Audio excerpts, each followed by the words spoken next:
mate. What do you want to do tonight? Same thing we do every night, Pinky. Try to take over the world. Hello, this is Stuart Wilde. Welcome to our tape, Creating Miracles in Your Life. In this tape series, you will learn an understanding of the universal law. We will look at the nature of your life's mission, and we will develop an action plan so that you can absolutely materialize those things that you want. Through the laws of attraction, you have the ability to pull to you almost anything that you can visualize and make a part of your feelings. In order to get a good grip of this concept, I would like to read you my book, Miracles. Miracles, Step 1. Understanding the Universal Law. Creating miracles in your life is no more complicated than understanding the metaphysics of the universal law. And because that law is basically indestructible and therefore infinite, we know that the power used by miracle makers in the past is still available today. Yet in our modern society, we're brought up to believe only in those things that we can logically understand. We're not taught either that the universal law has limited potential, or that this power is at our disposal and can be used to work miracles in our own lives. To understand miracles, we have to look at two aspects of the universal law. Firstly, there lies deep within all mankind an immense power, and secondly, the power is impartial and unemotional. Call it the universal mind or Christ consciousness, or what you will. It is this power that allows man a recognition of the universal life force that we call God. The life force is eternal, it is a part of all things. Moreover, it is a major part of each of us. Consequently, we all have within us an unlimited power. Creating miracles in our lives becomes a matter of identifying with the power, understanding its characteristics, and learning to use it effectively. This identification is achieved by knowing that the power is within you, and acknowledging that fact by saying, I'm eternal, immortal, universal, and infinite, and what I am is beautiful. In this manner, you lock into the power source and you are poised for the next step, which involves looking at its characteristics. The universal law is impartial and unemotional. It has no way of knowing what you want, nor does it discriminate between your hopes and aspirations, likes and dislikes. It is pure energy. It accepts whatever thoughts, feelings, and actions you project, and reflects them back to you unemotionally in the form of events that you experience day to day. In much the same way as electricity illuminates both a brothel and the Vicar's Tea Party, the universal law does not differentiate between different types of energy in your life. It will give you anything you believe in, no more and no less. Therefore, the key to understanding miracles is to look at the beliefs you express as thoughts and feelings. When you are born, your thoughts and feelings are limitless because your mind is a clean slate. What a small child projects into the universal law is a natural purity, unbounded by the constraints of beliefs. Children often attempt the seemingly impossible. Unaware that they have any physical limitations, they drive off in the family car or walk on a high ledge. It is only later, through education, that they learn the confines of human expectancy. But these confines or boundaries are illusions. They are formed by belief patterns, most of them born of ignorance, handed down from generation to generation. This pool of belief patterns, or collective unconscious as Carl Jung called it, gains validity as it moves through time, and eventually the concepts that later generations experience as physical reality become rigid and domineering. It is as if billions of people who preceded you have determined what you're going to experience on the earth plane, and that is all that there is to it. This rigidity does not allow for genius or for the understanding that we're now in an era of rapid unfoldment. Fundamental structures are being swept away in an avalanche of awareness, and we are no longer prepared just to read about great miracle makers. We want to have the same experience. For most people, this is not possible because they are locked within the limitations of body and mind. Their upbringing is so dominant that it encases their entire evolution, and they experience little spiritual growth. Step 2. Understanding life's mission. We are not our bodies, or our emotions, or our minds, or any of the structures and restrictions we experience around us. We are an infinite part of the God force, using the physical form to experience spiritual development through a special training called daily life. When you entered the earth plane, the energy that is the real you left its abode in the higher consciousness of pure light and entered by choice the body you are now in. You chose the circumstances of this life because it was the next step in your infinite evolution, and because this life would allow you to expand what you are spiritually, so that you could become an even greater expression of the infinite life force or living spirit. Now you may say, that's nuts. Why would I choose these circumstances of my life, this family, this society, and this neighborhood? Why did I not choose a more affluent environment or a prettier body or more intellectual capacity? The answer lies in a dimension beyond the physical plane. As you entered this dimension through birth, you had within your consciousness a heroic mission, a goal. The nature of that goal is firmly written in the very deepest recesses of the inner you. And what you are today, no matter what you feel about yourself, is actually a part of that goal in its various stages of completion. Your mind began recording events, thoughts, and feelings only at birth. It does not know of your heroic mission, nor does it understand the universal law that interacts with your limitless potential. Why? 2 reasons.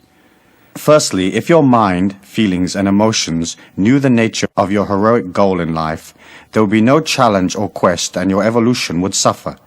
Secondly, most understanding of metaphysics is based on tribal or religious beliefs which do not totally reflect an accurate perception of the delicacy of energy and the way its ebbs and flows affect daily life. No real understanding of the universal law has ever been incorporated into the various belief patterns of the world's collective unconscious. For example, let us say that your heroic goal in life is to learn to love yourself and to accept full cosmic responsibility for what you are. And let us say you have had a number of previous experiences on the earth plane in which you were weak and indulged yourself metaphysically by leaning on others rather than contributing to your own energy or support. If you knew of this in advance, you would begin to favor the one course of action over another. You would intellectualize yourself into positions or feelings that you wanted to achieve, and your mind would dominate your every move. Evolution does not work that way. You cannot overcome weakness by fighting it or thinking your way out of it. You overcome weakness by leaving it behind. This means that you become aware of the inner tendencies that bring you down, that do not support a belief in self, that do not endorse a love of self, and you say, I don't want to be that anymore. Then you move yourself out of the slovenly ways of the collective unconscious into discipline and power. From time to time you may drift back, but once you decide on the side of strength, the power of the universal law will always be with you to varying degrees. It may be a battle at first because your mind does not understand these laws or the nature of your mission on earth, nor does it understand the laws that govern your potential. It will have a tendency to advise you logically from its own experience, and logic is death to that part of you that is a miracle maker. Step 3. Understanding the nature of beliefs. The next step in creating your own miracles is to look at the nature of beliefs. By reviewing beliefs and feelings, you begin to understand how to use the universal law effectively. It is natural to yearn for the impossible, and in so doing you establish strong beliefs about what can and cannot be done. You can jump a certain height and no higher, run at a certain speed and no faster, accept a certain position and no better. Because most commercial aircraft fly at about 600 miles an hour, the shortest time in which you can get from New York to Paris is about 6 hours. Those are the facts in the collective unconscious. But what if I told you of a man who could move his body many thousands of miles in just a few seconds? Your mind would scan its memory banks and draw a blank, whereupon you might think, impossible. Then perhaps you might review all the scientific data available and conclude that this feat is unachievable. All scientific knowledge and current thinking are products of the same collective unconscious, and just the fact that 1 billion people have no concept of a man moving 3,000 miles in a few seconds makes it impossible, but the billions of people are wrong. There is a dimension right here on the earth plane in which such a feat is possible, and there are few people alive today who know of this dimension and use it. It is a matter of perception and belief. Your ability to work miracles is predicated entirely on how easily and quickly you can give the collective unconscious the slip. It is your attachment to the collective unconscious or world belief patterns that hold you back. This attachment which you accepted at birth is your main challenge in life, and your spiritual goal is to step above it. Eventually you realize that in order to become a part of a higher consciousness, you have to leave where you are right now and step into the unknown. That is why all the tales of the path of the initiates talk about loneliness. For as you move away from the old energy, there's a sense of loss. As you take that step, your perceptions expand gradually to accept a higher vibration of self, and you understand what others believe is a part of their evolution, but is not the sum total of all of the facts. We experience life through the 5 senses, the windows of the soul, and we are taught what capacity those senses have. Yet each of them has a dimension that is many times deeper than is normally perceived, and those dimensions will open for you as you move towards them. Let us look at feelings. Through feelings you can enter into other worlds, and clairsentiousness, a heightened sense of feeling, is a capacity you can learn to develop quite quickly. It is not as acute as extrasensory sight, but it is deep, and through it you can enter into areas of perception that few people ever experience. Everything around you is energy. Your body, its various organs, your thoughts, the physical place you inhabit, the events of your life, each expresses an energy. A part of that energy is perceivable through the 5 senses, but most of it is beyond normal perception. By opening to the power of the universal law and controlling the mind through centering and discipline, you become aware of the subtlety of energies around you. You will find that you can use your feelings to guide you through life. As you move into a situation, push your feelings into whatever lies ahead. How does it feel? What is the universal law saying to you? Which areas flow and which do not? After a while, this exercise becomes simple and very accurate. You may not be able to see all the subtle energies around you, but you can learn to feel them, and soon you will find the information from the universal law has a way of jumping at you unexpectedly. Events in your life gather energy as they come toward you, and you can feel that energy weeks and even years before they occur. Science will tell you that it is not possible to foresee the future, and that is true for those who believe it so. But as you move out of the world's group perception, feeling and even seeing the future will become second nature to you. To harness the universal law effectively, you should watch its manifestation, which is basically every event in your life. Then link each event to your underlying feelings and attitude. Realize that when things go well, it is solely because you put that image into the universal law and it responded. Imagine the universal law as a shipping clerk in a large mail order company. He gets your order but has no idea who you are. If the order says size 8, he sends out size 8. It is of no concern to him whether or not size 8 fits you. He merely complies with your request. In daily life, your feelings, thoughts, and attitudes are your order form. So before you decide to change your present conditions, you will have to be very sure what you want from life. The universal law reacts spastically to uncertain messages.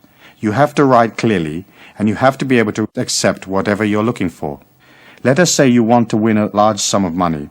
Give up your job and spend the rest of your days laying in the sun. You dream about the cash, and you sigh and you say, "Wouldn't it be lovely?" But is that actually what you want? You might very soon find yourself bored, and though your mind would like to lounge in the sun, the inner you might say, "I should have stayed where I was. There was more potential there." Creating energy for yourself, through the universal law, is not just a matter of wishing for things willy-nilly.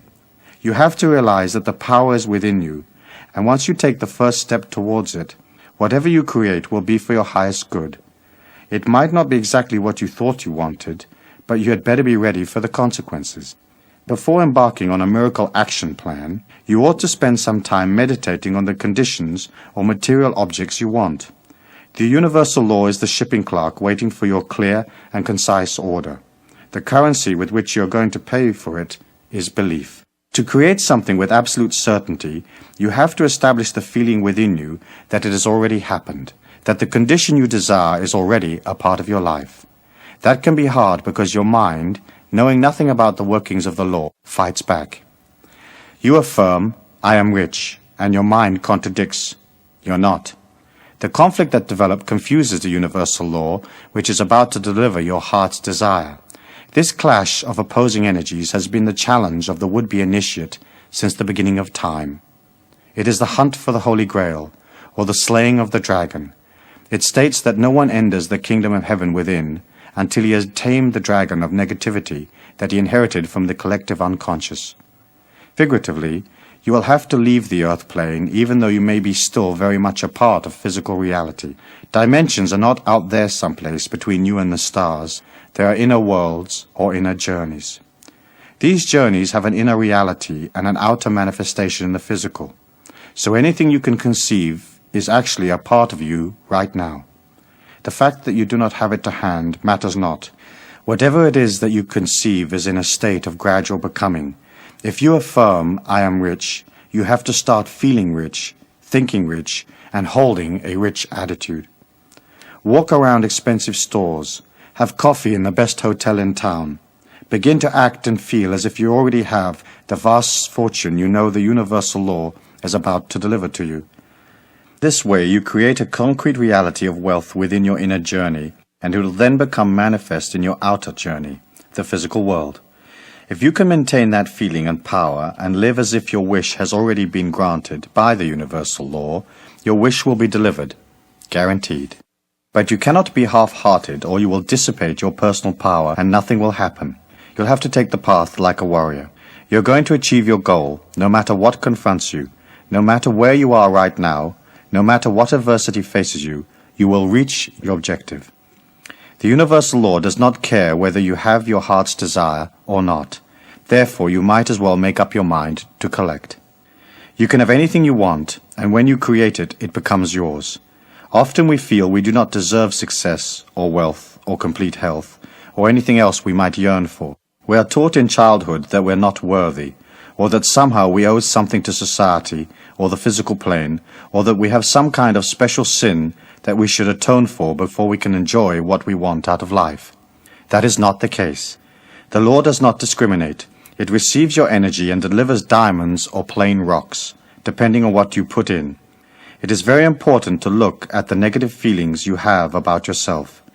It is easy to say, "Oh, I never win anything," or "I'm too old, they will never hire me," or "I can never be with that person, I'm not pretty enough." That kind of thinking is indicative of the mind and its logical advice. Miracles are not logical, so the last thing you need is logical advice from the mind. When such advice is given, acknowledge the mind, thank it, and say, "I do not accept any energy that is contrary to the unlimited power that lies within me." Then press on. Infinite power is so magnanimous, so powerful, so much more than the mind, that it exists in a separate dimension, and that is why the mind has difficulty perceiving that it is even there. You will get an intuition or feeling, or a rush of excitement, but that is all. You cannot really hear it, touch it, or taste it, but it comes round the mind like a breeze, and when it starts to work in your life, you will know it by the quality of the people and the events that surround you. Before we go to step 4, the Miracle Action Plan, let us briefly review some important points. The universal law, or living spirit, is unlimited. Therefore, what you are is unlimited. The universal law is impartial and unemotional. It cannot discriminate. It will give you anything you believe in. You are not your body or your emotions or your mind. You are a part of the living spirit, learning. No matter what your circumstances, the universal law can be called upon at any time because it is the real you. Whatever you create for yourself by understanding the mystical, metaphysical aspects of the universal law is yours because you created it. You deserve it. Miracles are not gifts from God. They are a part of you, which is God.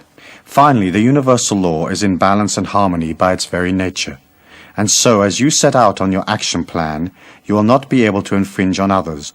Whatever you create will have to be for yourself. You cannot will the universal law onto others by saying, "I want this to happen to my friend." This would be infringing, because not knowing the nature of your friend's heroic life plan, you are not entitled to change it or in any way alter what he is going through at this time. He has to experience life for himself, as he also has unlimited power within him, and a part of his growth pattern is discovering that fact. Within the universal law, there is no dual energy, good and bad, saints and sinners. There is just energy, one power that pervades all things, and everything is a part of that power. Differentiation between good and evil is just your perception, for within real energy there is no judgment.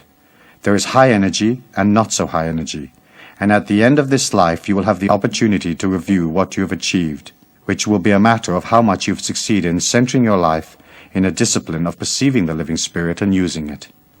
But your review will not be emotional. You'll be looking at the quality, or speed if you like, of the energy you created. If you have harmed others, you have impeded your evolution by de-accelerating the life force within you.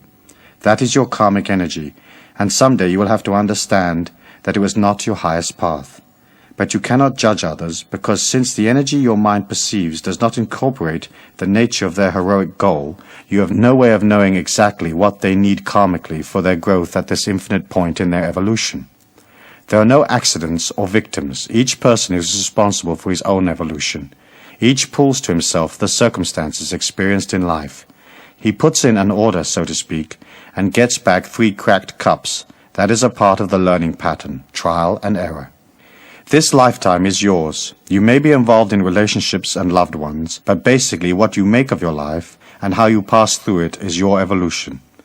We all learn to take responsibility for our own circumstances, and within the universal law you're not expected to take responsibility for the evolution of others. It might sound a bit harsh, but in the law there's an incredible clarity and justice. That is why adversity is so useful. It allows people to look for something beyond day-to-day reality, and this brings them in touch with their true inner selves. In desperation, they begin to pull on their unlimited power, and they realize that anything can be changed, that suffering is a product of the inner self, and by looking at their inner selves, they can transform them. It has been said that there are no incurable diseases, only incurable people, and that is true of all energy within the universal law. Trying to fix your circumstances just physically or mentally will not work in the long run, because deep-rooted inconsistencies will continue to surface in your life in various disguises. To overcome something once and for all means going within yourself to discover the real cause of the disturbance. This process or discovery will allow you more energy which you can use to create the things you want in life. Step 4. The Miracle Action Plan. Write down on a piece of paper in order of importance the things and the conditions you want. Do not let the mind advise you. It has limitations. Shoot for the moon and be sure you leave nothing out. Chop and change your list until you're comfortable with it, but be clear about what you want. Use exact and precise wording to describe the conditions you require. Remember, the system works, so you must be definite in the way you describe your wants. Here's what to do. A. Read the list 3 times a day. Once when you rise, once in the middle of the day, and once before bed. B. Meditate on your miracles from time to time and know that the universal law has received your order and is just about to deliver. C. Maintain silence. Talking about your miracle dissipates the energy drastically. Therefore, you cannot share your miracle with others until they happen. D. Always act and think about your miracles as though you already have the conditions you desire. E. Be open to the inner promptings of the unlimited power source as it instructs you in ways of getting what you want.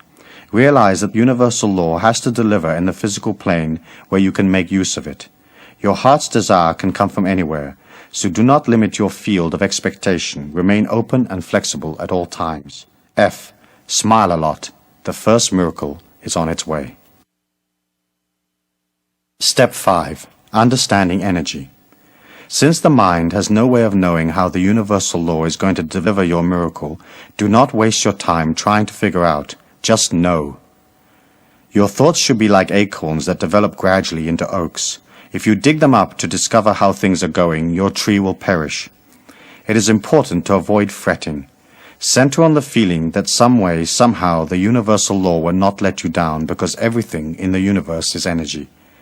Solid objects appear as such only because their atoms and molecules move at the speed of light.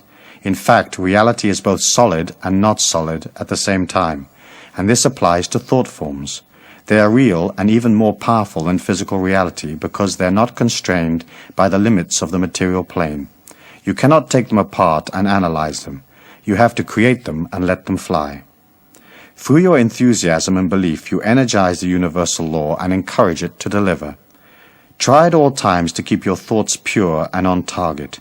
If doubt creeps in, do not allow it to dominate for long. Look at doubt from above yourself. Realize that it is just the mind fretting, not understanding, creating objections through ignorance, and whatever you have set in motion will happen. As you work with the power, it'll have a way of showing you the next move at every turn. Believe in it. Know that this inner force is so powerful that it will pull you into excitement and adventure beyond your dreams. Keep it pure, remain silent, and remember to keep your methods secret. Everything that surrounds you has the living spirit within it in varying degrees. Living things express it more than do inanimate objects, but all have it. The more you come in touch with the universal law within you, the more you're in touch with the things around you. Everything becomes a symbol and strength to you. The world helps you, and the fuller you become, the more dimensions you can pull from. A very dear friend was walking along a street one day, wondering what to do with her life. She was at the crossroads literally and figuratively.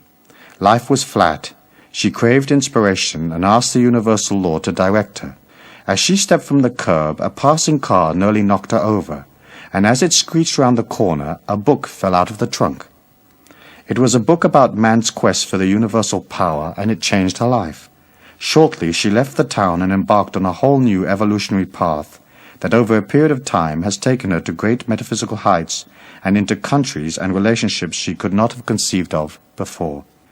The universal law provided her with a special teaching in the form of that book, and she, being in tune, was ready to benefit.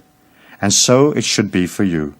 As you work towards your miracle, watch for every sign, for every change around you, and you will see the universal law communicating with you. The more you trust it, the more the energy is encouraged to reveal itself, and various unusual things begin to occur. Your energy quickens, and opportunities pop up like corks on a lake. Then you will know that the power is truly with you. This coming in tune more than anything else will help you manifest your desires.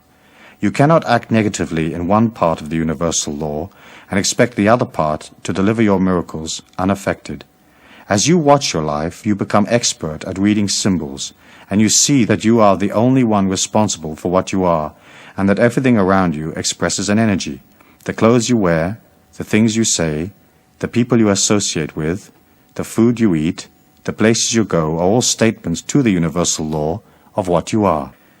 The quality of these statements, or the coming in tune with yourself and your surroundings, is the key to your spiritual unfoldment. What you are has great power. Its energy oscillates and reflects the amount of living spirit or God force that you express. The more you work on your life, the more you accept responsibility, the more energy you will have, and the greater will be your expectations.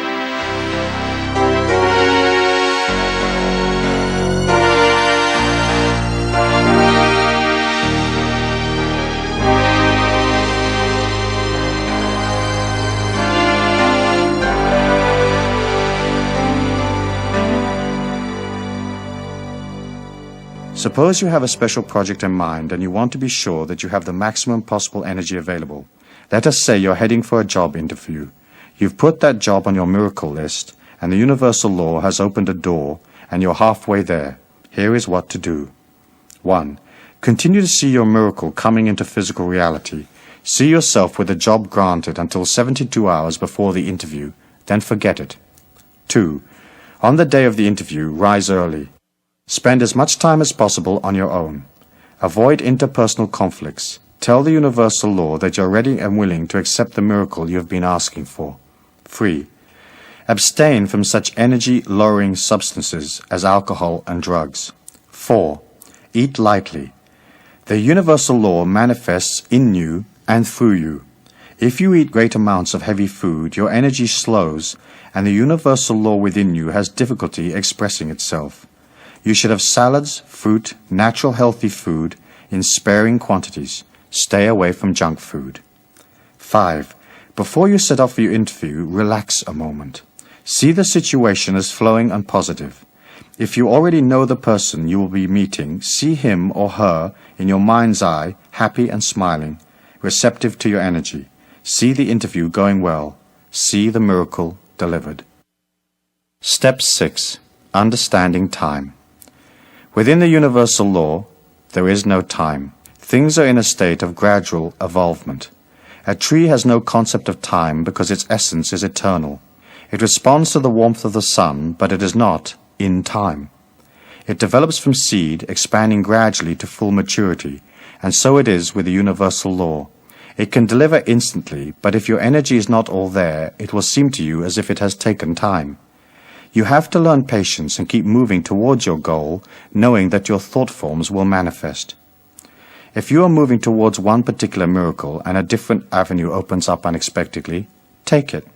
The universal law delivers in strange ways, and what you think you desire may just be your way of expressing a totally different goal. A good friend of mine wanted more than anything else to be a film director. He graduated from film school in London but found that he could not get any work because of a technical complication. To work in films in England at that time, you had to have a union card, but you could not get a union card unless you were working. In effect, the union created a closed shop.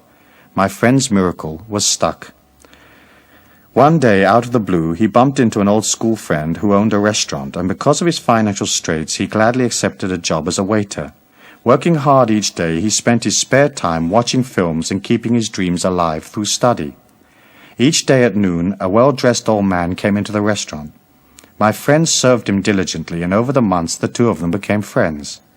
One day my friend asked the old man what he did for a living. The old man replied that he was just about to retire from a job that he'd held for many years. "What job is that?" asked my friend. "Oh, it's pretty boring, really," replied the old man. "I'm president of the Filmmakers Union. Not much ever happens." 15 years later, I was flying across the United States, lazily watching an in-flight movie, when to my great delight I saw my friend's name on the credit of a major film. His miracle had been delivered. When you move into an energy alignment, you can never tell what will happen. Watch for signs. Use your feelings to help you decide. And if, after that, you're still not sure, do nothing. If a direction is right, you will know it automatically. If, however, making up your mind requires you to go through great trials and tribulations, you can be sure that that particular course is not the one for you. Basically, it is well to remember, if you have to ponder a decision, it is usually a mistake.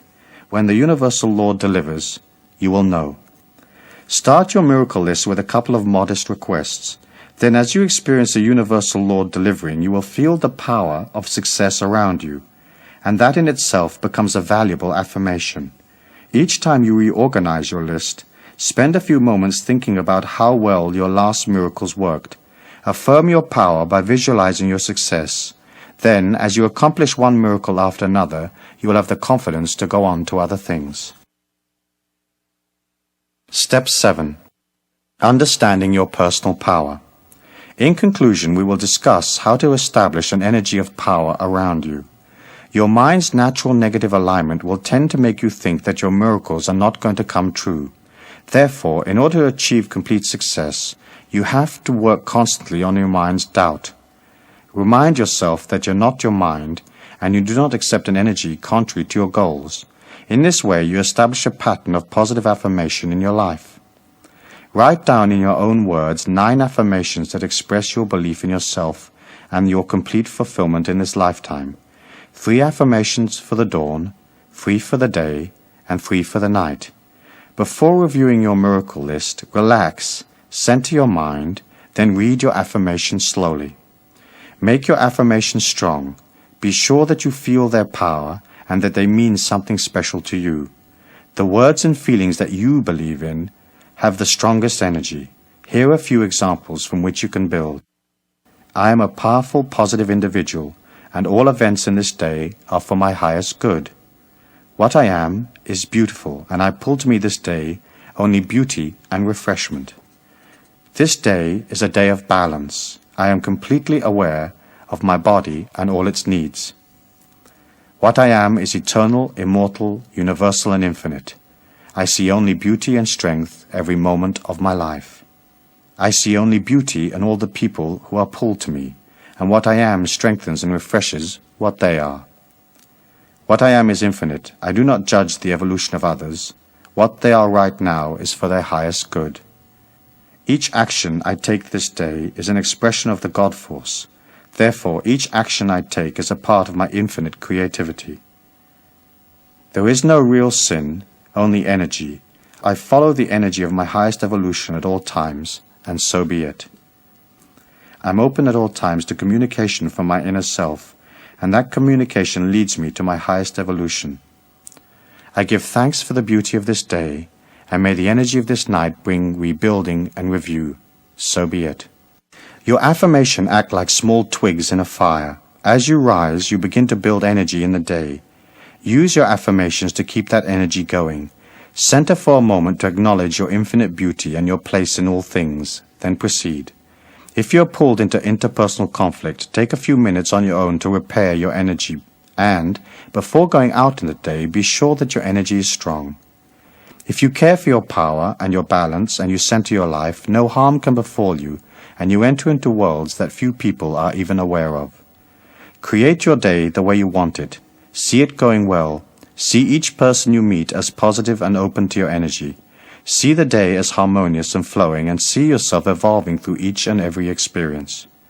Finally, before setting out in the day, see the white light of the living spirit around you, protecting you and strengthening what you are. Realize the more you believe in yourself, the stronger the white light becomes. It acts as your shield, and from time to time each day, you should re-energize it by seeing it vibrant and strong, and by affirming that what you are is a part of the living spirit or God, and that each moment of your life is one of exhilaration and learning. Your position on the earth plane as a miracle maker is inherent in the infinite power that lies within you. That limitless source lies there waiting for you to step up and collect your heritage, and when you do, the power will always be with you, and that is guaranteed. So be it.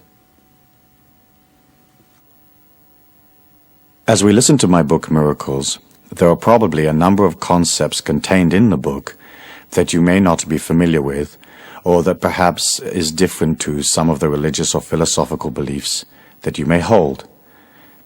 And I can understand that. And of course my belief is that each person should seek out from the information around them those concepts, those ideals, morals, and values that suit them. You're an individual, and you have to develop your own philosophy of life from within the context of living life. And using that philosophy and that morality, you will develop within yourself a powerhouse of strength, because it'll be yours. You won't be living a second-hand philosophy or a handed-down philosophy from somebody else. You'll be creating a philosophy that's strong and powerful, a philosophy that nurtures you, a philosophy that is designed with you at the center, with you at heart. As you begin to concentrate upon yourself, and as you begin to see your life in dedication, then of course energy grows, and it grows very, very quickly. You'll have the impression that things are only moving along slowly, and sometimes perhaps you may even find yourself being a little bit impatient with yourself, striving and yearning for more, and yet somehow not necessarily seeing all the results that you want all at once. However, you have to remember that the inner power that you have is a hidden energy. It does not manifest itself necessarily in events around you. However, as that power exudes, it is like a light that goes out, and bit by bit everything begins to shine more brightly. At first, the change isn't really noticeable, because the power that you've exuded over your affairs and your life, the energy that you've placed into your home and your job and the people that you love and the people that surround you, it has a pattern. For that pattern to change, it takes time. It takes time for the light to go inside that pattern of your life, to enliven it. And usually you'll find that it'll take a number of months before the changes begin to occur, and then it'll take a number of years before all of those changes in your life are consolidated. You have a heritage or a goal in your life to become free, to become an absolutely powerful individual that is not dependent upon the rest of the world, that is not emotionally sucked into the world. You have a heritage to get to that peak. Most people never make it. And the reason they don't make it is because they are reluctant to move away from the old lifestyles. It's almost as if they live in a prison. The gate is always open, there are no guards, and yet somehow they've got so friendly with the prisoners and the regimen of living in this prison that they can't walk out of the gate. We're living in a world today where there is a very, very desperate need for enlightened beings, people that have a higher consciousness, people that can expound a new philosophy, a new light. You heard in the book me talking about the Golden Age, and that has been an archetypal symbol in the mind of man since the beginning of time. It's a belief that at some point, eventually, man will transcend his inadequacies and we will reach a world of absolute peace, absolute power, a world where all the people are nurtured, a world without prejudice, without evil, without restriction. But as a metaphysician and as an evolving person, you have to understand that 1,000 years in the history of our planet is just a bat of the cosmic eyelid. It isn't any time at all. And so often as you look at, let's say, for example, the peace movements in the world, the hunger movements, the movements for social justice, the movements for full employment or whatever, you can see how everybody is yearning and rushing and pushing and trying to make it happen overnight. If you put that same kind of negative yearning into whatever cause you feel strongly about, what you're basically saying is the world is not okay. For you to have a transcendent lifestyle, a lifestyle of true power, where everything flows to you naturally, you have to see the world as beautiful. Inside the mayhem, there is all sorts of growth experiences. Inside the difficulty, the famine, the wars, there is man struggling through his inadequacies to discover himself. When you can understand that and detach a little bit, you can allow this whole process to take time. Can you imagine if the God Force wanted to change the world? Do you think it would be a problem? Do you think it'd be a problem to infuse the minds of man with a peaceful energy so everybody became peaceful? Or to infuse in the minds of man a greater sense of sharing so that all the people of the planet would have enough abundance? I'm sure that the God Force could do that if it wished. And yet it cannot infringe upon us any more than we should not infringe upon the people around us. It has to allow everybody to come up gradually and to understand those perceptions gradually. As you become more powerful and a stronger person, people are going to come around you. Your family members are going to want to know, hey, how come you're living a little bit of a different lifestyle? Or how come you've changed? Or how come you're looking smarter and your clothes look better and you're more groomed and it seems like you have more money and more travel and more fluidity? And they are going to come to you. When they come to you, you can act as a teacher. You can inspire. You can show them the positivity and the strength that is there in life. However, what happens to some people is they gain a modicum of power and then they want to go out and change the world. When you want to go out and change the world, what you're saying is the world isn't okay. And you have to accept it as beautiful. You have to accept that it is divinely perfect. Even though to our finite minds, as we are in this energy pattern, battling through the inconsistencies, sometimes it seems to us like it's not okay. Hey, wait a minute, I feel pain, I feel discomfort, I feel frustration. Where's the employment? Where's the money? Where's the world peace? But in fact, when you look at it as an overview, if you could leave the planet and go up about 200 or 300 miles and look back at it, you can see that there is a gradual sense of improvement. You can look back to the 60s and see that, for example, the energy today in the 80s and as we move on into the 90s is much more powerful than it was in the 60s. And the 60s were more powerful than the 40s. And the 40s was a whole different era than the turn of the century. And so you can see that man is coming very, very quickly. I mean, almost like a train through the night in his evolution, but it will take time. And as you develop this power, your main function is to express it with this unconditional love to people, not imposing your opinion upon people, but just waiting for them to come along and ask you. If a person comes and asks you for information or for advice, give it to them as fairly and as equitably as you can. But don't go out and seek people to fix. Don't go out into the society and say, I gotta fix this. This is terrible. I gotta fix it. You don't have to fix it. It is what it is, and it's coming up as time goes on. If we look through the Miracles book, we can see that in it there are one or two unusual concepts or concepts that do not follow the average philosophy or the more usual religious philosophies. And I wanted to take a moment at this time to just extrapolate from the book and from those concepts and expand on them and to give you a greater awareness for your consideration. And then you can incorporate those concepts into your life if they feel comfortable for you, if they nurture you, or not include them as you wish. The first thing that you probably will have noticed from listening to miracles is that there is an utter simplicity to it. The process isn't complicated. As human beings, we tend to think that things have to be difficult, that things have to have a modicum of struggle, that getting money has to take effort, that being in love has to mean that somehow we lose a part of ourselves or whatever it may be.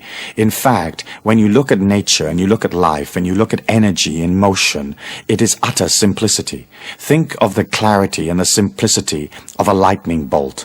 It isn't complicated. It's just this pure flash of light. And in the same way, as you begin to create miracles in your life, be careful that you don't complicate the issue. Isn't it true that sometimes we'll head off on a project and we'll make it immensely difficult and immensely complicated when all we had to do actually was walk across the street?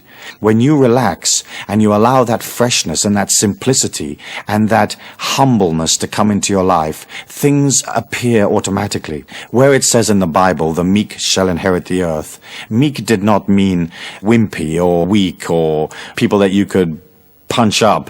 It's basically a sense of simplicity, of naturalness, of an alignment to nature, an understanding that everything is perfect and that everything will flow to you.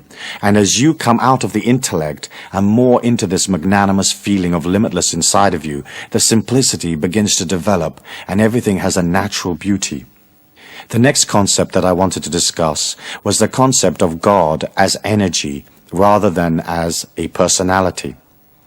God as energy has been the cornerstone of all the mystical, metaphysical teachings through all time. And it was an understanding that in fact God is light, and that light is love, it's expansiveness, it's going beyond, it's outward seeking, it is nurturing and caring.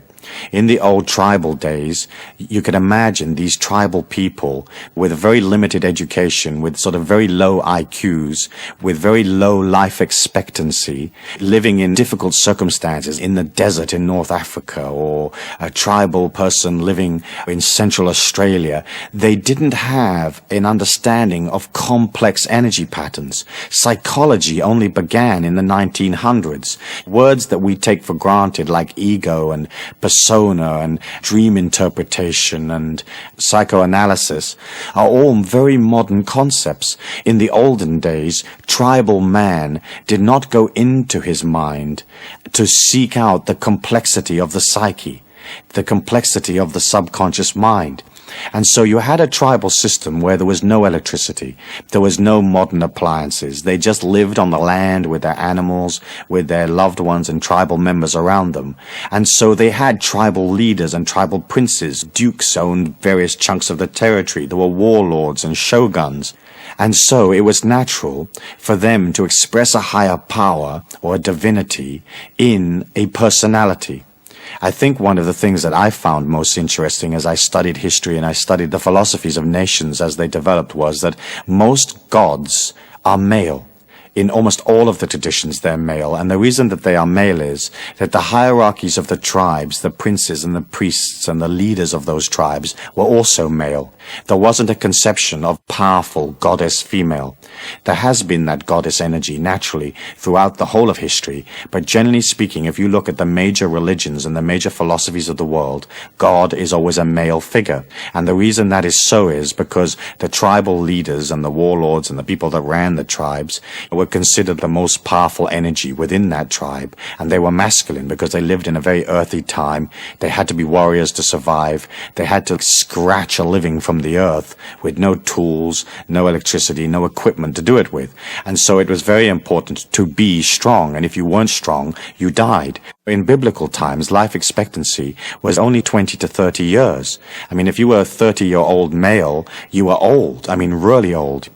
And wise. And so, as you look at this tribal system from which we have come and which is so much a part of our inner feelings, and you can see that we've inherited the masculine God idea from those early days. If you are in a religion or a philosophy that has one of these masculine God figures of the top of the philosophy or as a divine entity in the philosophy, then what you need to do is to somehow take the image of that masculine figure and bring it into yourself. As you try to expand power, it is almost impossible to do so if you see God outside of yourself. And the reason why it is so difficult to do that, if you do see God outside of yourself, is that what you're saying is, I do not control my life. Some entity above me or beyond me is controlling my life. And of course, that is the case for the vast majority of the population. But as you become a more powerful person, if you can internalize that male God figure inside of you and understand that that energy is exuding, then you can hold on to the philosophy, and it doesn't affect the quality of your religious belief. In fact, the quality of that belief is enhanced because you get in greater touch with what that image is, but also you internalize the energy and you have it in your life. And I think that's extremely important. You see, in those days, in the olden days, it was very hard. I mean, it was impossible, in fact, for a tribal member to understand God as light because they weren't part of energy. Today we understand it. We understand what's in a light socket. If somebody talks to us about a laser disc, we may not necessarily know what a laser disc is in its intimate details, but we have an idea. We know what a laser beam of light might be. And so we're infinitely more sophisticated. If you met some of the characters out of the biblical times, you'd be amazed at how thick they were, you know? You wouldn't hang out with them for 5 minutes because you, inside you, have all of the energy of 2,000 years that has come on since. And so you have the sophistication of a society that's moving so many thousands of times faster than it was in the olden days. And so for you to develop that same kind of sophistication, I want you to consider internalizing your God figure or your divine entity, whatever that may be, and realize that that figure is inside of you rather than outside of you. And I think that's a comfortable way of converting yourself from one of the more older traditional philosophies into a philosophy of self-empowerment. And that, of course, is my main interest. I don't have an interest in changing your religion or changing your philosophy. I only have an interest in seeing that you become a more powerful being. The next concept that I think is important is that you'll notice in the book very early on, I talk about the God force or God being impartial. And that to most people is a very unusual concept because we have been taught that God had emotion. If, say, for example, you go into the Bible, you can read all sorts of stories about God being angry with these people and God being pleased over here and God telling people this, and there was a lot of emotion. If you've been to the Middle East and if you've been to the Holy Lands, you know that the people that live there are extremely emotional people, and they have a sense of exaggeration about the way they describe things. When two people have a fight in an Arab country, it may be only a fight about a car parking space outside the local cinema, but the way they talk to each other is in vastly exaggerated terms. I mean, they threaten all sorts of mutilation and mayhem to each other over one little parking space. When they're in love, they do the same thing. They talk about the moon and the stars and the light of the person's eyes and their incredible beauty, and it's just a way of talking. And as you look at that, you can see how we inherited in modern times the idea of an emotional God. In fact, that isn't correct. The life force that permeates all things, the God force that permeates all things, is an energy that has your evolution at heart and loves you because you are it and it is you. But it is not intimately involved in whether you're happy or not happy, or whether you had cornflakes for breakfast or didn't. And so when you pull out of that emotional relationship, then you win back part of your own power. I've been involved over about 10 to 12 years in research in altered states of consciousness, and I've been through the whole gamut of what is open to people in that area, including trance states and out-of-body experiences, ESP, psychokinesis, and 1,001 things that go bump in the night. And one of the things that I found was that I had the ability to entrance my mind and to achieve very, very low levels of brainwave activity and still remain awake.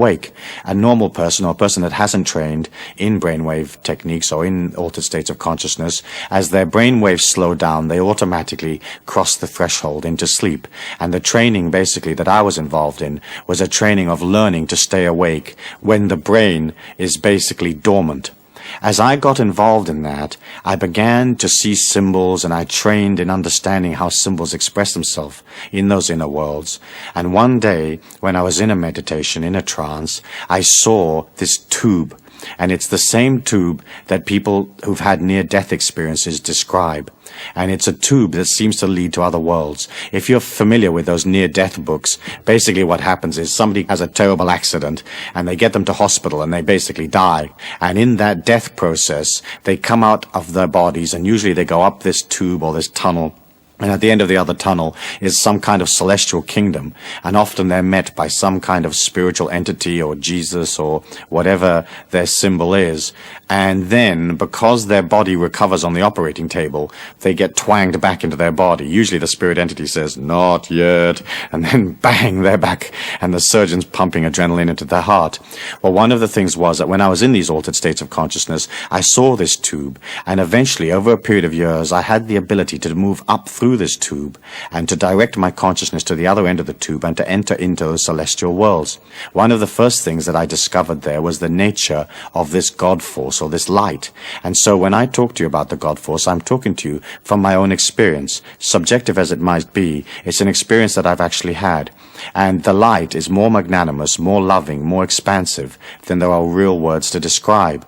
But the first thing that I did notice was that that light or that energy didn't have a lot of stuff or opinion about who I was.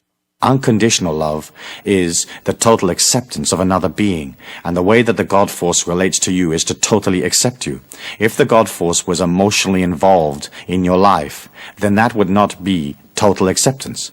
And so that was one of the realizations that I had in these experiments, and I've talked to other people who've had the same experience, and each and all of them confirm the same characteristics of the impartiality. And the impartiality does not come from not caring. It is not like the life force or the God force doesn't care about you. It's more like it loves you so much that it will allow you the time and the patience to become what it is you want to be.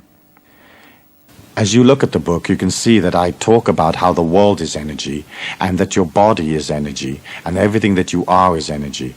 If you can begin to identify with that infinite self inside of you, rather than your body or the physical things around you, you very, very quickly link in or go back into that infinity inside of you. And I think that's important, because the way to create a miracle is to understand that it'll have to move through energy to get to you.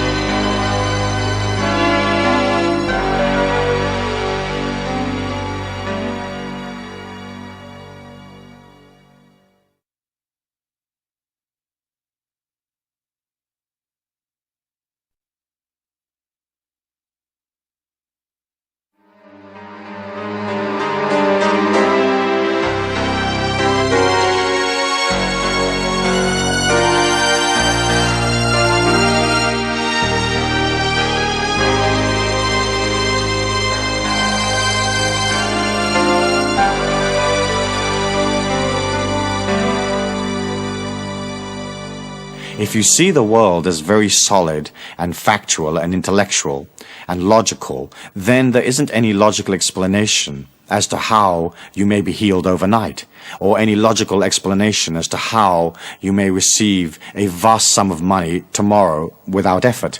But when you look at it as energy and you understand the laws of attraction, you are basically pulling to you the results that you need through a dimension that is not solid. If you see your body as solid, and see the circumstances around you as solid, it somewhat limits your ability to believe in it happening. And so I felt it was an important point to begin to establish this idea of you are consciousness. You can create through the power of your thought. If your life force and your strength is strong, you can more or less materialize things instantaneously.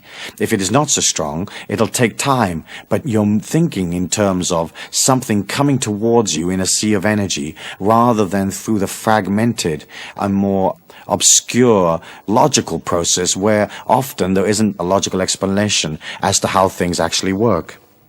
Part, I think, of your energy as you begin to develop into this miracle maker is that you should consider detaching somewhat from the social ethnic, tribal energy that we all come from. We were all born somewhere. We were all born a part of one tribe or another. The tribe may now have expanded to 50 million people, but it's still a tribe. It's a mindset. It's a socio-economic unit. And as you pull out of that a little bit, it allows you the freedom to oscillate faster, to vibrate faster. If you're very sucked into the old tribal ways, then what happens is you take on the identity of the tribe rather than an identity of yourself.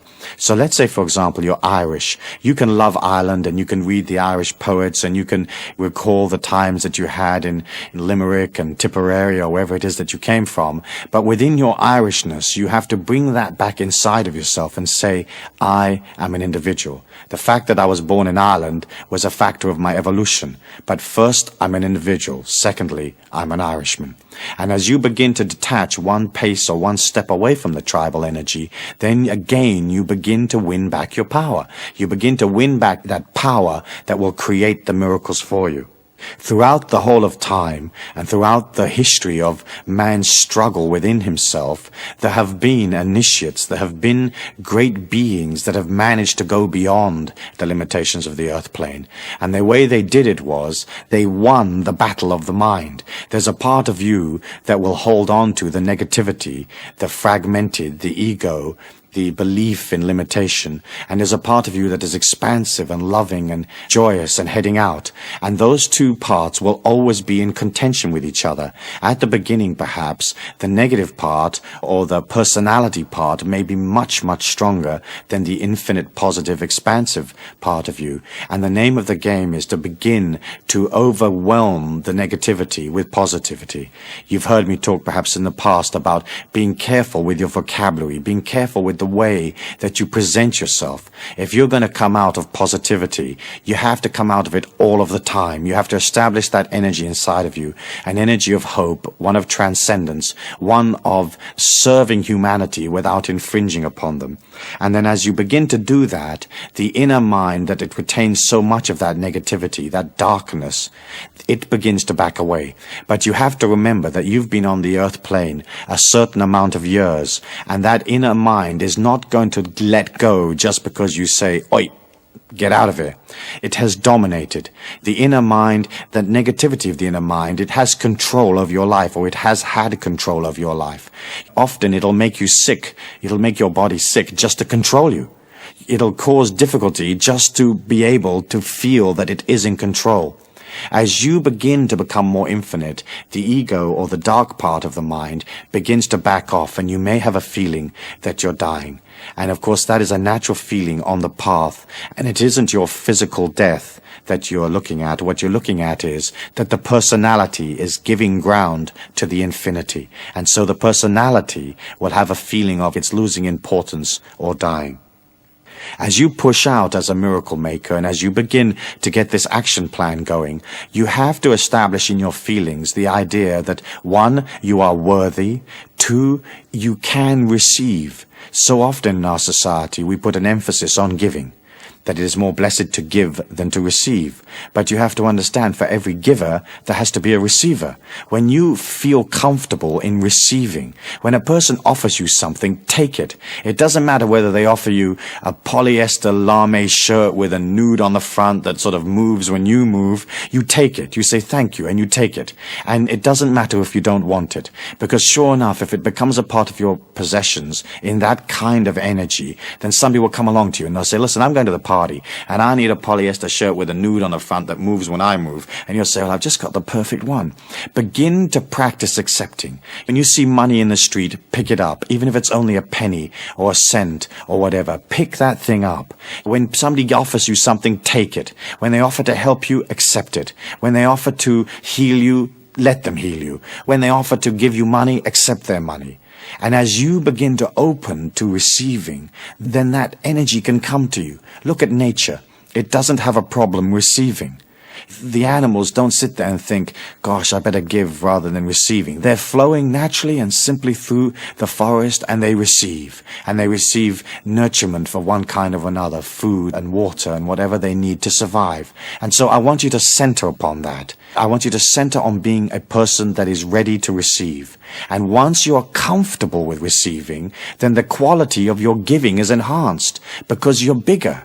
You're a wider, more expansive person. So often you'll get people that center upon giving, and they give little bits, and always with considerations and limitations and conditions. Imagine when you get to the point when you can just give freely. You're radiating this sunshine from your heart, and that can only come if you have trained yourself to receive.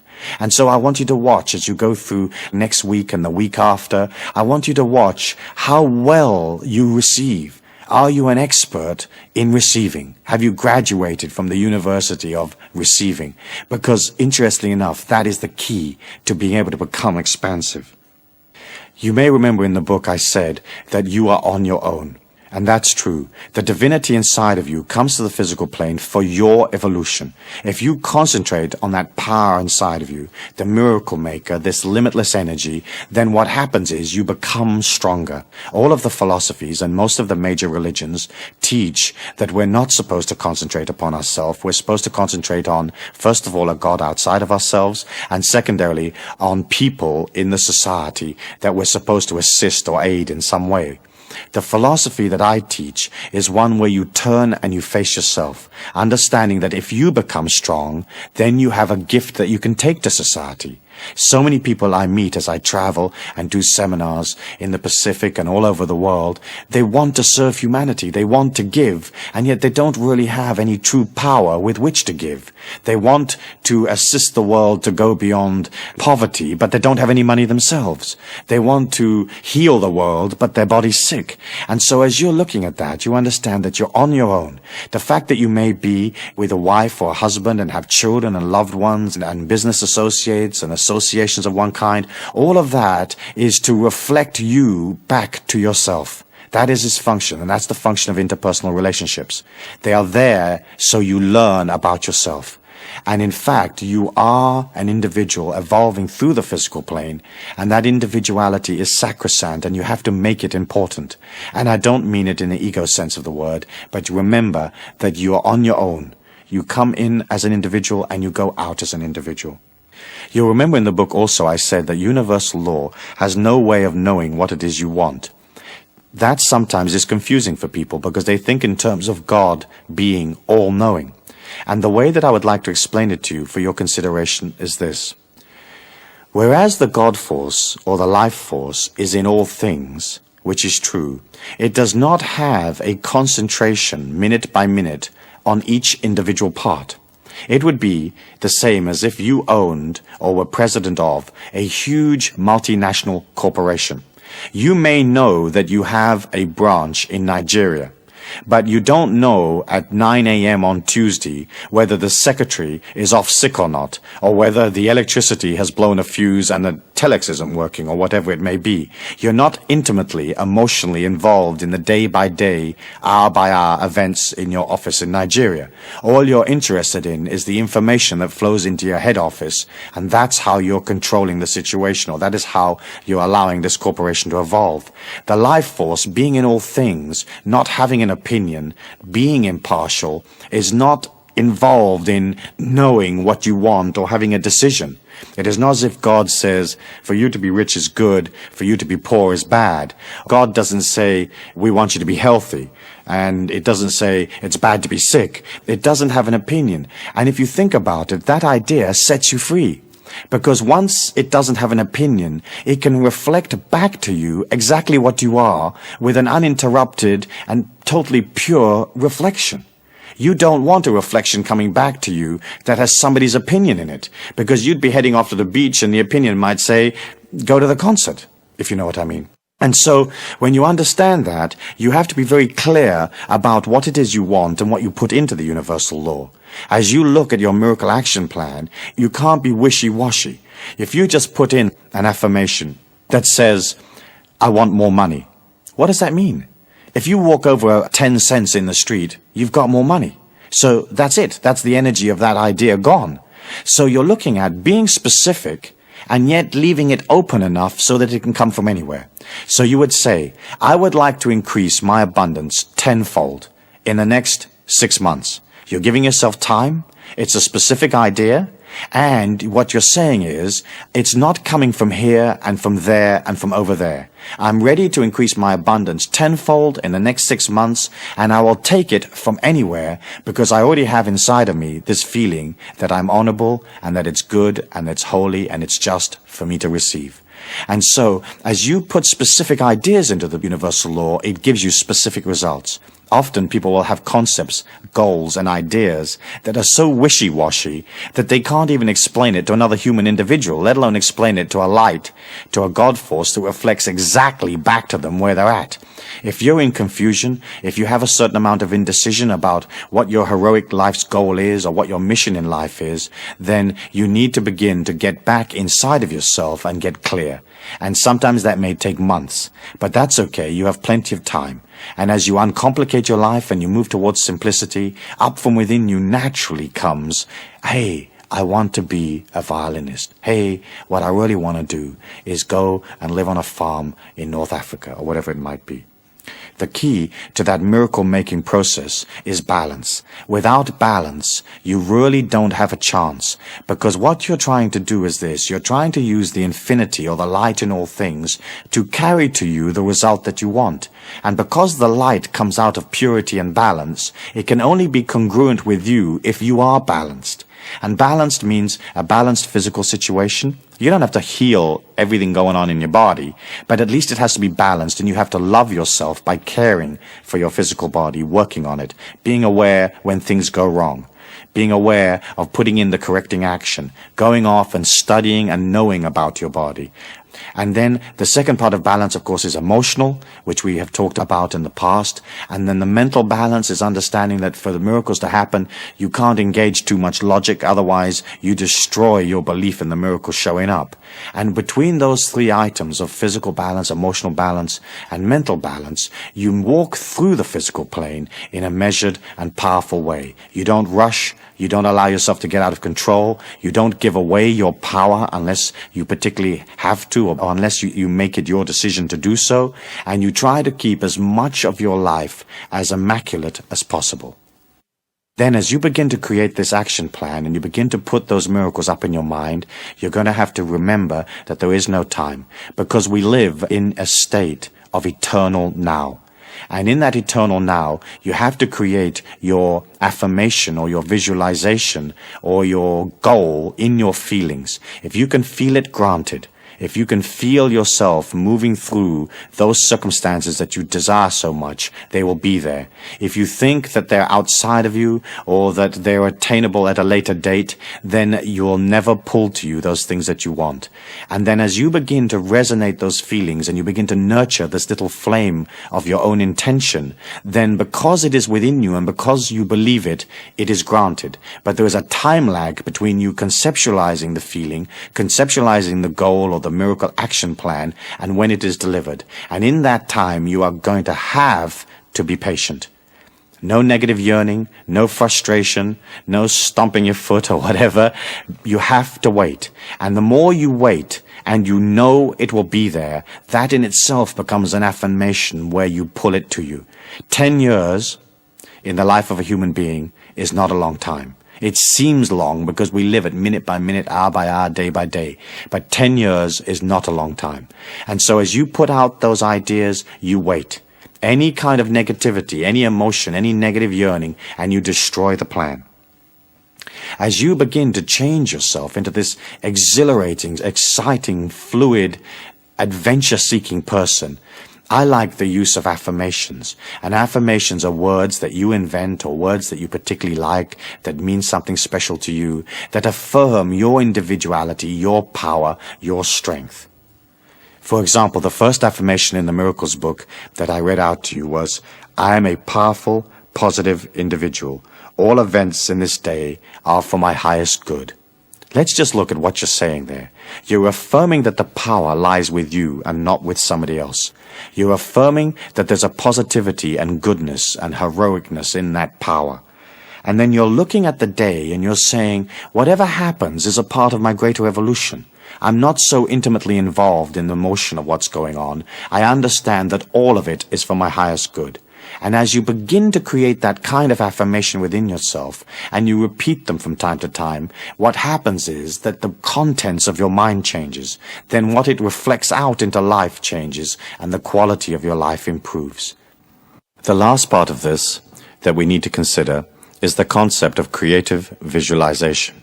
Creative visualization really means the ability to use your imagination to stimulate your feelings into believing that a situation is so before it actually materializes in your life. Because, as you've probably heard me say before, the inner mind does not know the difference between fact and fantasy, creative visualization is a powerful tool that you can use for yourself. Some people have difficulty using their imagination. They have difficulty visualizing events or visualizing dream sequences. And that is a habit that you have to form for yourself. Using your imagination, using your ability to fantasize, using your ability to see things in the mind's eye, increases your ability to affect events in the world. Because not only can you develop other possibilities, more limitless possibilities perhaps, but also once you can see yourself walking through a scene, you can be a part of it. Through the laws of attraction, what comes to you reflects that inner energy that you hold, what you maintain, the energy that you've created in your life so far. And so imagine this, if you can create a powerful and strong image of yourself as a miracle maker, as this wonderful, wonderful human being that has so much to give, so much to offer the world, then that being comes alive. It is almost as if by putting that energy into the mind, you shine a light in there that stimulates the mind. And so, whereas often people have moved so far away from fantasy and imagination and so solidly into materialism and logic that they don't have an ability to conceptualize things that are not actually logically right there in front of them. They don't have the ability unless they can literally touch it and taste it and see it. If you can begin to practice this idea of creating your imagination the way that you want to see yourself, then you have within you a wonderful tool that will allow you to become a more powerful being. You can use creative visualization for self-acceptance, and that in itself is a very large project, is it not, for some people? Do you accept yourself the way you are? Do you accept, for example, the shape of your face? Your face is whatever shape you've created it, whatever shape it came out as, so to speak. And you have to see that shape as beautiful. You have to be able to stand in the mirror in the bathroom naked and say with all sincerity, this is utter beauty. And once you can see that beautiful, it becomes more beautiful. Once it becomes more beautiful, to say this is utter beauty becomes simpler. And so first of all, you can look at the whole concept of self-acceptance. If you will give yourself time to go beyond your limitations, if you will forgive yourself for your transcendences or for those parts of yourself that are less than powerful or less than honorable, then you begin to heal your entire personality. There's nothing worse than meeting a person that has a tremendously fragmented personality, full of guilt trips, full of negativity, full of lack of self-image. What's nice about you is that you have this positive image of yourself. And as you reflect a positive image of your own worth, then other people reflect that back to you. Isn't it true that if a person has that victim energy inside of themselves, if they feel that they're a victim, life seems to fall in on top of them and create victim? And when you meet one of those people, it's almost as if you want to go punch them in the mouth just to keep them happy. And they pull that to them. When you can see this image of yourself in this loving forgiveness, this unconditional love that you have for yourself, then it becomes simple to transfer that to others. When a person is uncomfortable or frustrated or angry, what they're really saying is, I'm angry with myself. When they judge or criticize or moan, they're judging and criticizing themselves. Because when you're centered and balanced and happy, you will see only happiness and beauty around you. And if somebody does something that you don't like and you are balanced, it won't affect you. It's only when you are not in balance and you don't have a strong idea of self-image and self-acceptance that you criticize others and that you express this negativity to the world, and those people that you are negative to will react negatively back to you. And so the creative visualization process is to see yourself as this complete individual. You haven't completed your journey. You're not perfect, and that's perfect that you're not perfect. You can begin to put all that new energy in. And you can begin to look at your life. You avoid those areas that cause you emotional problems. I don't mean avoid in the sense of dodging them, but what I mean is you are careful not to be sucked into situations you know that you don't deal with well. You engineer your life to enhance the strengths, what I call raise statues to your strengths. And then eventually all the weaknesses fall away. The next idea that I'd like to discuss in relation to creative visualization is for you to begin to visualize what is your higher purpose in life. To have a life that's just mundane, working and surviving and procreating and bringing up the kids and doing the washing up or whatever it is not a life of excitement. It doesn't have a higher purpose. And for you to visualize that higher purpose inside your feelings, it begins to give you something to go for. It gives you a higher ideal, a dedication to the force, a dedication to the things that are truly wonderful in life. And so that would be your next step. Once you have a powerful image that you can carry out to the world, that can be some use to the world, then you're looking at developing a dedication, a higher purpose. And if you don't have a higher purpose in your feelings right now, then use creative visualization to see yourself walking in or walking through life with some kind of higher purpose, whatever that purpose may be. There are many possibilities open to you. Perhaps a great diplomat, a peacemaker, perhaps a person of great creativity, perhaps a person who brings to life this incredible ability to nurture and to care for people. Perhaps you're an organizer and that's your gift to the world, that you can organize it. Perhaps you're a leader and you can lead it. Perhaps you're a supporter and you can attach yourself to a leader and know and understand that the supportive role is as important as the leader's role. Perhaps you're a healer, that you can bring a healing to yourself and to the people around you. But each and all of us has something that we can contribute. Your gift to the world is what you are. And of course, if you're happy with what you are, your gift is a happy gift. Next, you may want to consider using creative visualization for goal setting. And the whole trick to goal setting is to not set goals that are impossible for you. Because if you can't conceptualize it in your feelings or visualize it in your feelings, then that goal will never be reached. And so I like goal setting, which is only a little way in front of where you are now. And so everything is manageable and everything is possible. And it isn't something where you're asking for the absolute impossible, because there are things that are impossible to you right now, given the total quantum of energy that is you. However, as you begin to grow from one goal to the next and you begin to expand your experience and your abilities in the physical plane, then other areas and other goals and other possibilities become real to you. The other thing about goals is, of course, that you have to have the ability to let them go, to release them. You're going to go for the goal. If it changes, change it. You don't have to be dogmatic.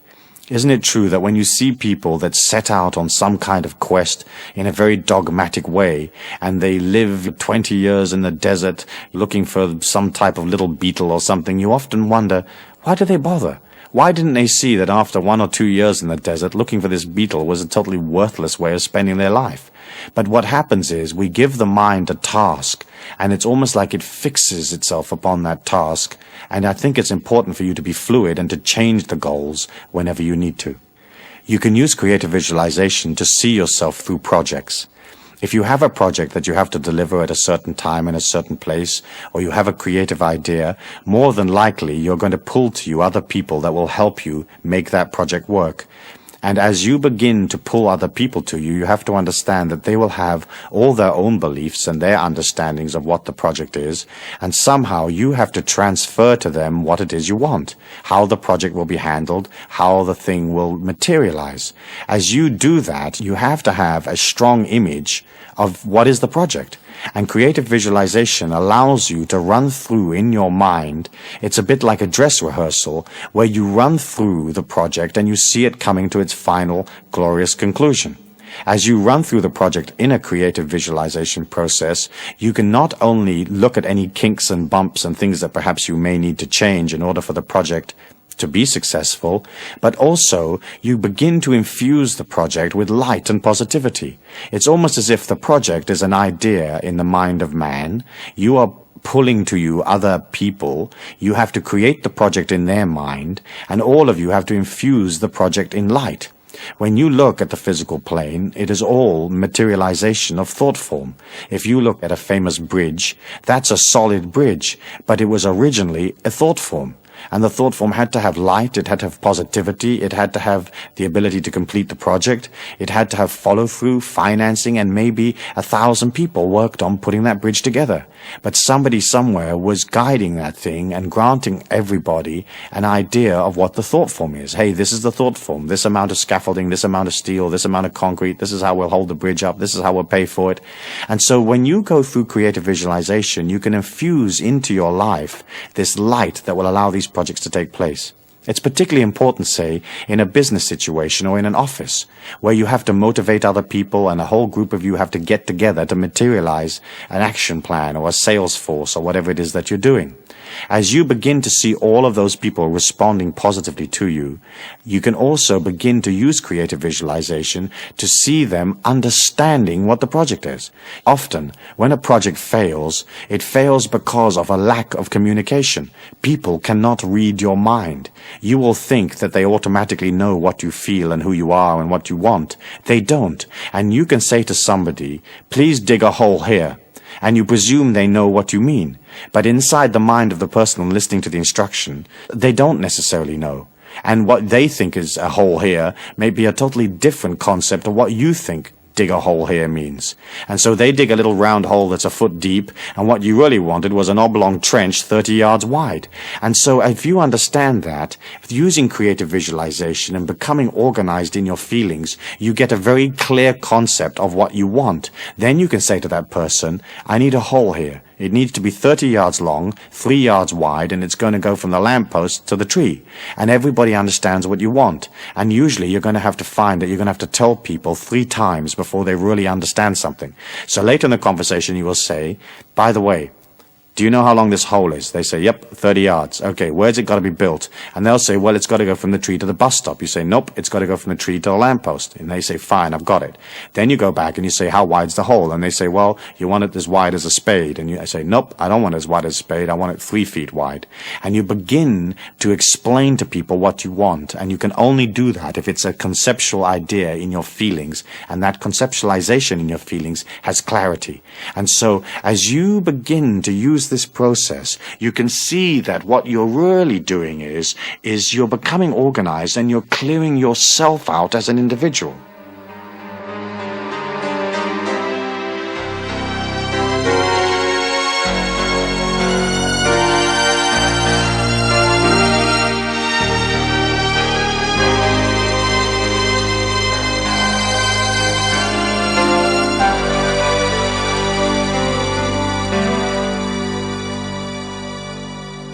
Finally, I think that creative visualization can be used most effectively in creating for yourself a sanctuary. As I said earlier on, you are an individual and you are on your own. The only way you can get in touch with who am I and work upon yourself is for you to pull out of the hustle and bustle of daily life and to look at yourself. And that sanctuary is a place where you are in prayer with yourself. And that prayer can be in any way that you want to pray, or it can be a meditation, or it can be listening to music, or it can be running on the beach. But you do have to have time where you begin to look at your feelings, where you begin to process all of the negativity out, where you make the negativity little by making it unimportant, and you make the good things, the glorious things, the loving things important. And that, I think, is one of the main functions of creative visualization. As you develop this technique, the Miracle Maker's technique, one of the things that perhaps you're going to want to work on is your ability to pull prosperity. And of course, the very first thing that you have to do is you have to go beyond the tribal beliefs of scarcity. The world is not scarce. It is superfluous in its abundance. There is more of everything that we'll ever need than we can possibly use. We believe in scarcity because we're taught it. Using the creative visualization technique and using the miracle action plan, you can begin to see yourself more prosperous. And that is going to be vital for you because you're going to need money. And with that money, you're going to buy those experiences and those understandings and that knowledge that you need to acquire. And so as you begin to see yourself more prosperous, you become more prosperous. It's as simple as that. What makes a very wealthy businessman wealthy is the fact that he's comfortable or she is comfortable with money. She's comfortable and he is comfortable with receiving. And he sees himself in the marketplace creating many things. And those many things bring that kind of abundance. What you're doing then with your visualization plan or with your miracle plan is you're writing a film script and you're creating a film where you're living comfortably in luxury with all the things that you need around you, and all of that money energy is there. You're organized. You've got a way of taking the money. You know how to account for it. You can bank it. You can add it up. You have it in balance. You're conscious so that you know how much money you have. You don't find yourself spending 5,000 and earning 4. You find that you are in control. And in the same way as you have to train yourself to know who you are, in the same area in money, you have to train yourself to know about what resources you have, what they bring in, and how much your lifestyle costs. If you've got yourself out of control and your lifestyle costs more than you're actually earning, you have one of two options. One, reduce your lifestyle. Cut out those things that are not necessary, that are not absolutely needed for your life. And the other thing is to go out into the marketplace and create more money. There's a simplicity in that most people miss. But it is simple. And it is simple to be in charge of money and to be powerful and to have the money that you want in your life. But first, it has to be a concept inside of you. A creative visualization and feeling that you will always be looked after, that there will always be enough money.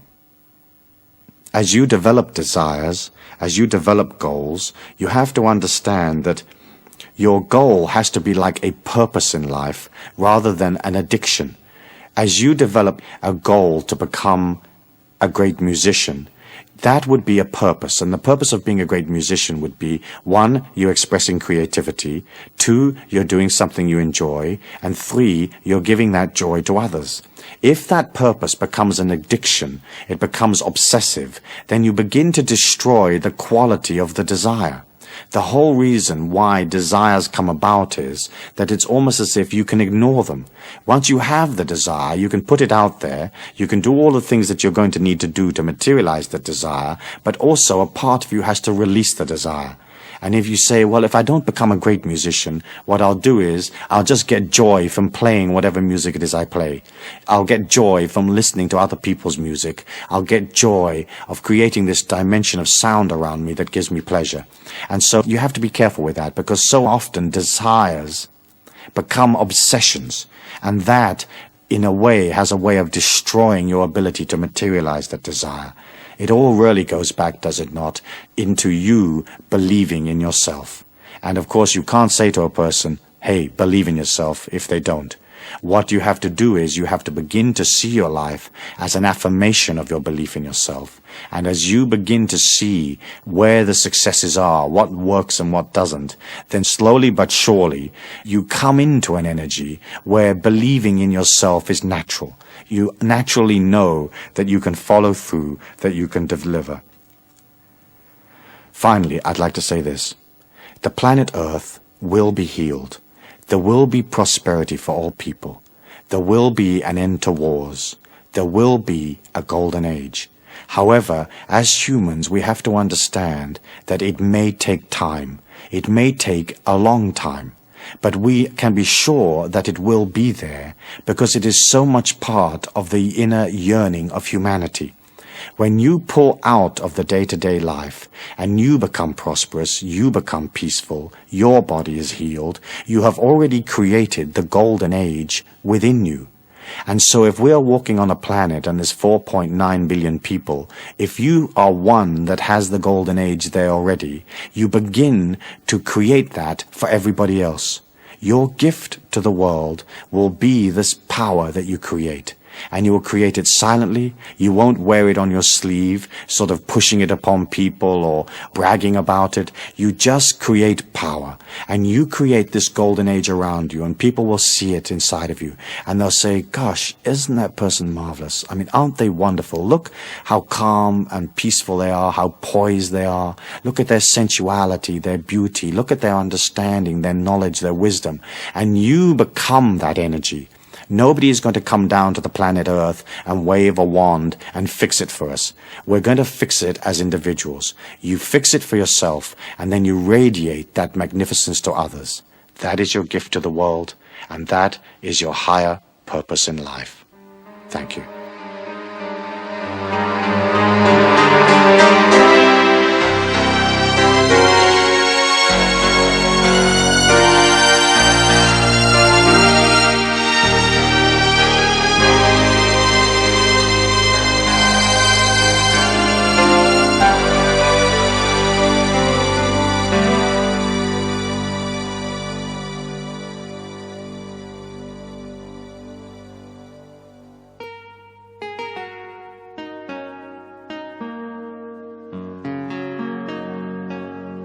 The now follows a Creating Miracles in Your Life meditation.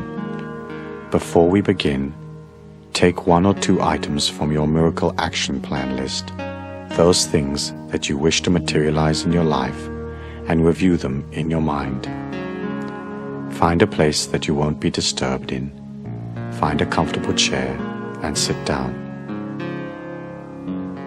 Have your back straight, your feet upon the floor, your hands on your lap, palms down. Take a slow and gentle breath. Hold it for a moment. Exhale. Take another slow and gentle breath. Hold that for a moment. Then exhale. Take another slow and gentle breath. Hold it for a moment. Exhale. Feel your body becoming deeply relaxed. Feel how simple it is to relax your entire body. In your mind's eye, I would like you to imagine yourself walking across a green field. Be aware of the freshness of the grass at your feet. Be aware of the warmth of the sun. Be aware of an expanse of water somewhere near the field. Be aware of birds flying back and forth, melodically singing their tunes.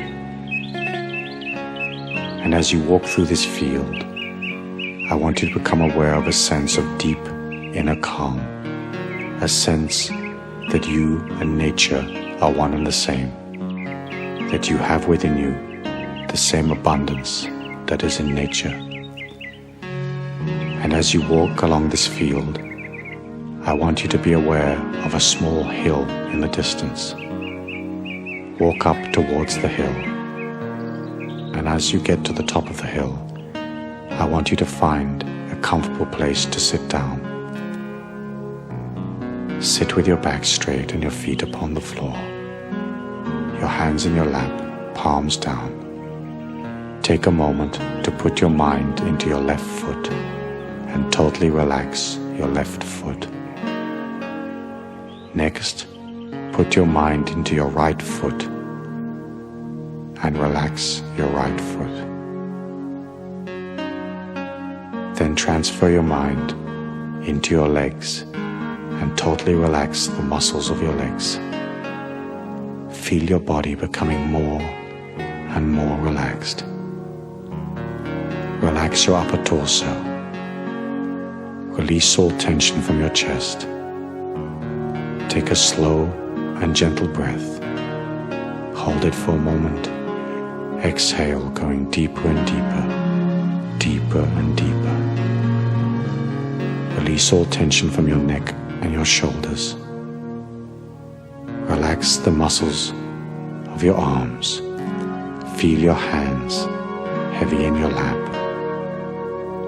Release all tension from your neck and shoulders, the muscles of your jaw, and the muscles around your eyes.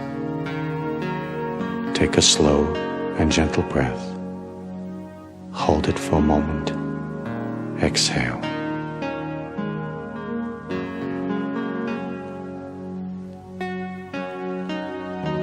As you sit there in nature, I want you to be aware of a small forest that's nearby.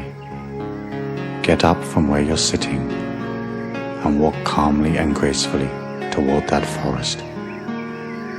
Begin to walk into the forest. Begin to feel the life force of the forest all around you. Feel yourself entering deeper and deeper into the forest. You become aware of the fact that it's getting darker and darker. The vegetation all around you is getting thicker. Your progress is slowing somewhat. As you move through this forest, feel a deep sense of inner security, even though you do not know where you're going. Continue to walk down this path through the forest, and as you do so, be aware of the vegetation that is thickening around you. Be aware that somehow, some way, your progress is slowing almost to a standstill. And as you look at your body, be aware of the fact that the vegetation is growing around your limbs and around your legs. Allow the vegetation to hold you and to wrap you. Be aware of vines and bushes that are growing around your arms, holding you in position. Allow that to happen. Allow that to be. And as you look at these vines and you look at the vegetation that's holding you in place, become aware that that vegetation is in fact your limitations, the programming that is a part of your mind.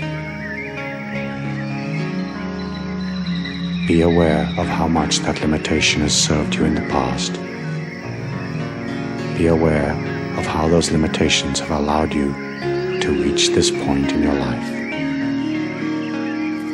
Become aware of the fact that you now wish to release those limitations. Beside you, there in the forest, is a stick. I want you to move your body just a little bit so that you can pick up the stick. Once you have the stick in your hand, I want you to begin to thrash and to cut and to break away that vegetation and those vines that are holding you in place. Do that now. We'll wait for you.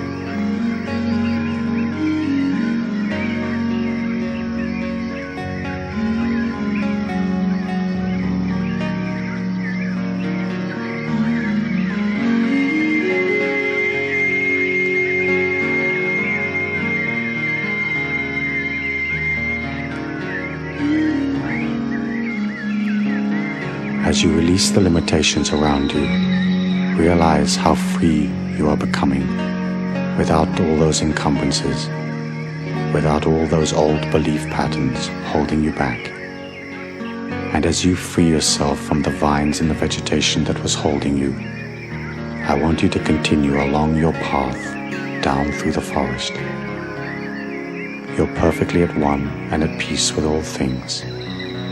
High above you is a ray of sunlight shining down upon your path, bathing you in a golden light.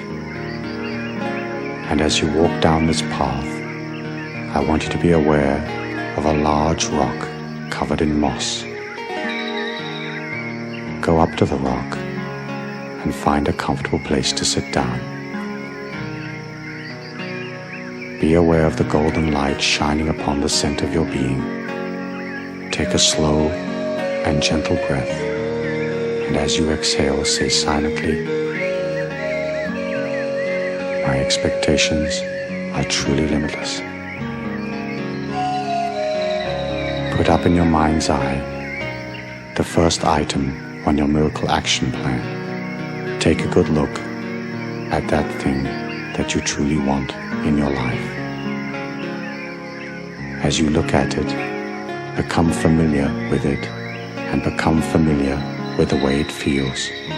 See yourself with that thing granted in your life. Do that now.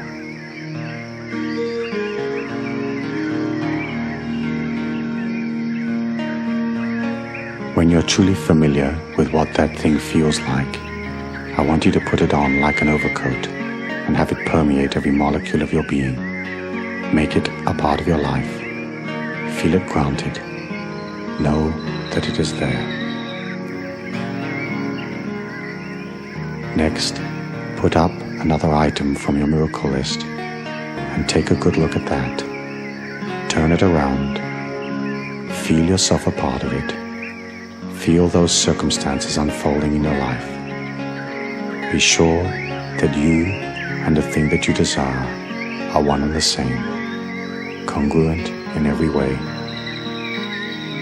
Take a moment to look at the second item on your miracle list.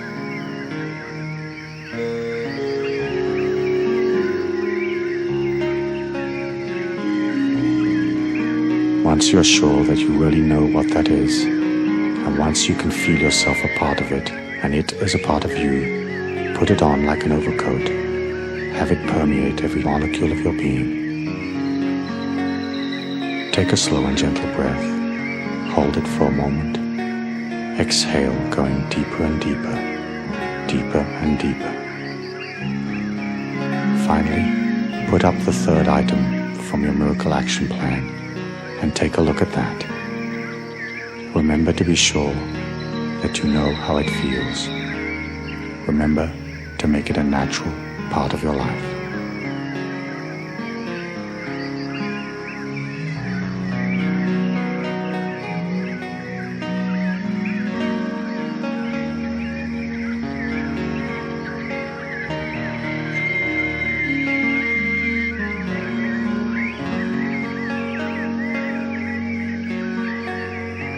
And once you and that item are one and the same energy, put it on like an overcoat and have it permeate every molecule of your being.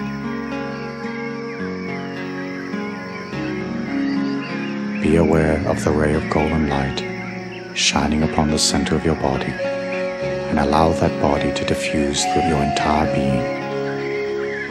Take a slow and gentle breath and say silently after me, I'm eternal, immortal, universal and infinite. My expectations are truly limitless. Move away from the rock and continue walking down the path.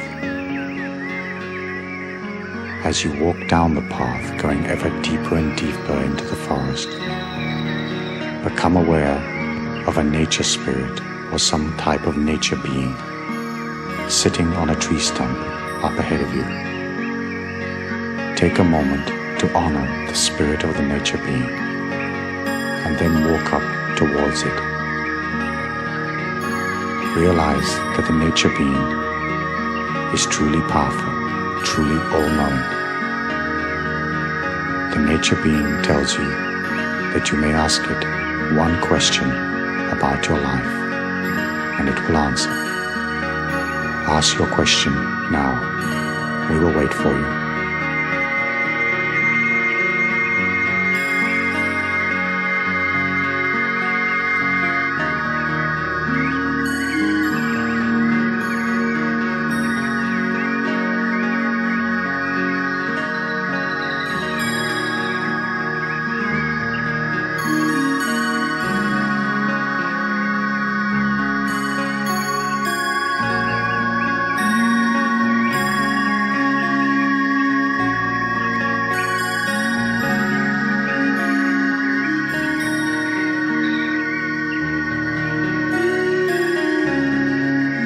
Once the nature spirit gives you the answer to your question, turn around and begin to walk out of the forest once more. As you walk down the path, be aware of the rock once more Be aware of the ray of sunlight shining upon your being. And as you come through the area where the vines and the leaves originally held you, be aware that some of them have now grown back.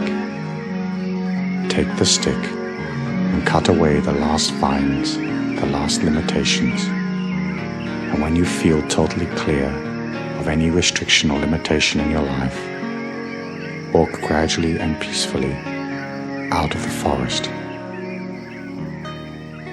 Walk down the little hill and across the field, and then turn and face the sunlight.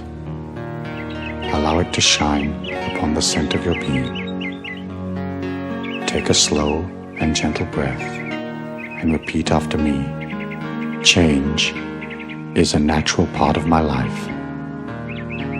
All things are possible to me. I am what I am, and what I am has beauty and strength. And in your own time and space, open your eyes and return to the physical plane.